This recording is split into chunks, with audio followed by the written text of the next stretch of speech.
Tua Tagovailoa and the Miami Dolphins take on Marcus Mariota and the Washington Commanders from Madrid. Now, this game doesn't quite have the international appeal or the appeal to us getting up early to watch this one, 6:30 kickoff here, California local time.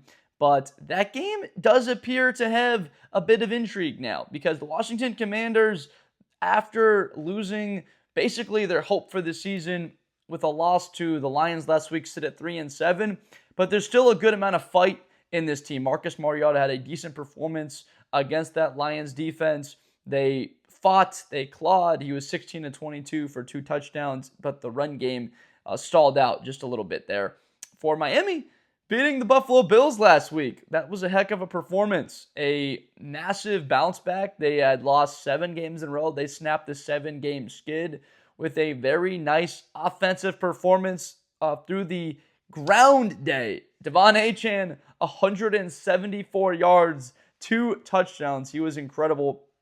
Tua, he had good moments. He had some inconsistencies there. 2 interceptions, but overall, good enough to win. I think he would take any stat line just for a win, especially at this point on the year, especially against a Super Bowl contending Buffalo Bills roster. They could not run the football on Miami's defense. I think that Miami fans are very excited with what the future can hold with guys like Jordan Brooks, 2 tackles for loss, Micah Fitzpatrick roaming around in the secondary, Bradley Chubb, of course, a guy, when healthy, he's very impactful for this defense, and I do believe that Kenneth Grant can really turn into one of the more dominant interior defenders in the NFL. They're going to be looking to hold up against that Washington Commanders run game led by Bill. Ja'Cory Krosky merits the mobile nature of Marcus Mariota. I think this is a guy that he ran, a sub 4.5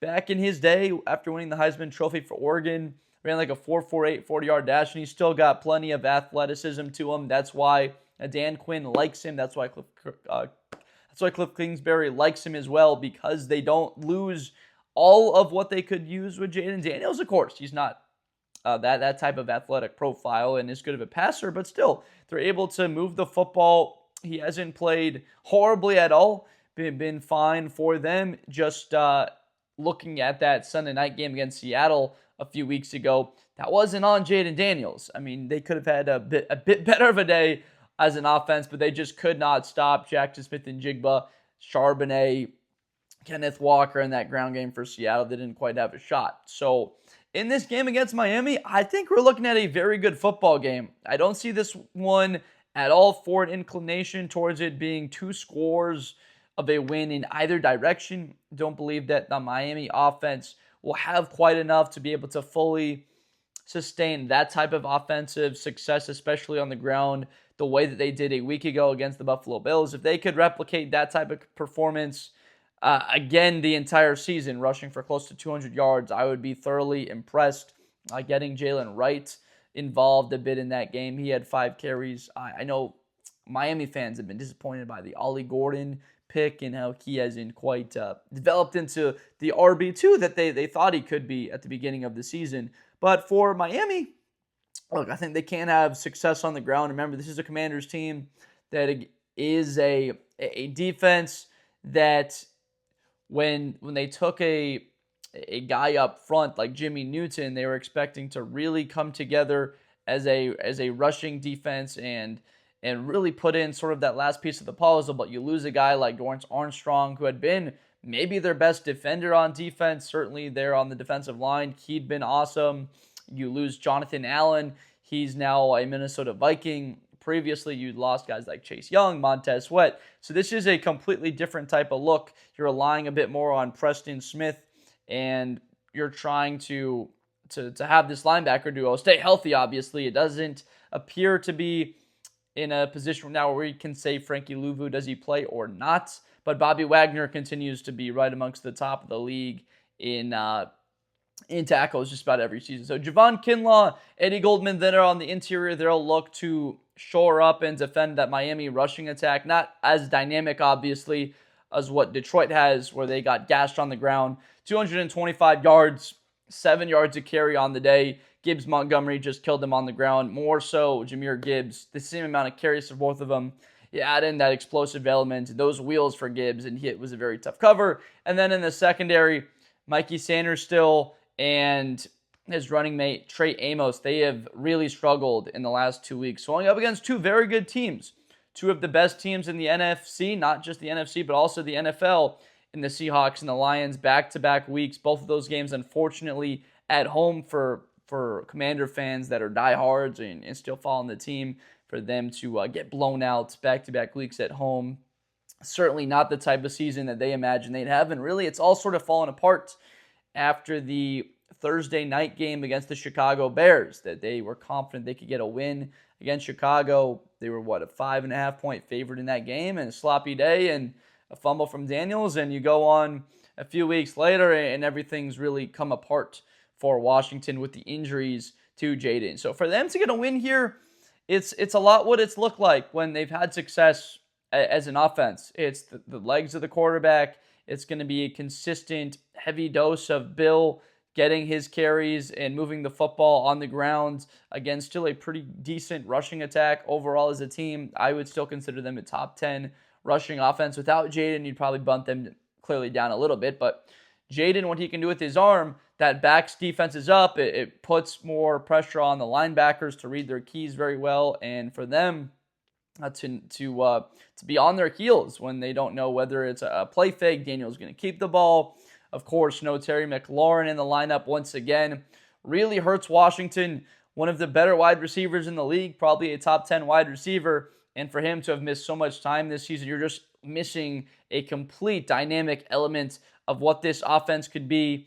No Treylon Burks, I believe, once again. So it's a heavy dose of Debo, most likely. Jalen Lane, they're trying to have him come alive. The Virginia Tech Hokie, the rookie, their 4th-round pick this past draft. So this is a tough task for Washington. Again, this Miami defense will provide them with a few opportunities. When you look at Miami, they don't get after the quarterback exceedingly well. They've only had 2 interceptions on the year. That's 3rd to last in the league. They don't take the football away all that much. Only they're 4th to last in the league in turnover differential. Not that Washington's been a lot better. They're right in front of them with -6. Miami's -7 on the season. Both these teams don't possess the football a lot, so that's why you look at their records and you're not all that surprised when you start to run through the statistics. A couple of 3-7 teams, not good in the turnover differential. Points per game, Miami's only scoring 21 points a game, and the Commanders only 22, and you're giving up more than that. You're in a tough spot, and not possessing the football longer, obviously that hurts your defense. They're out on the field a lot longer. I'm going to say that the Commanders win this game. I like a bounce back. I think that they win this game 24-20.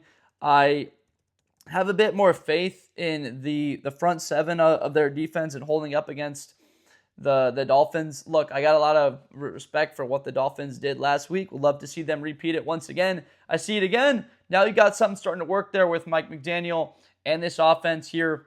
I don't know if you'd fault me for fully not investing my belief that they can replicate that once again.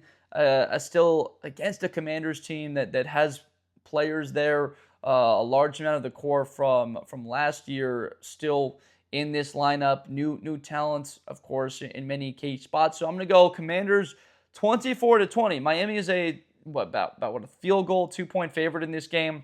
So Commanders cover that spread, and they also win outright. So I'll take that. I appreciate you so much for watching.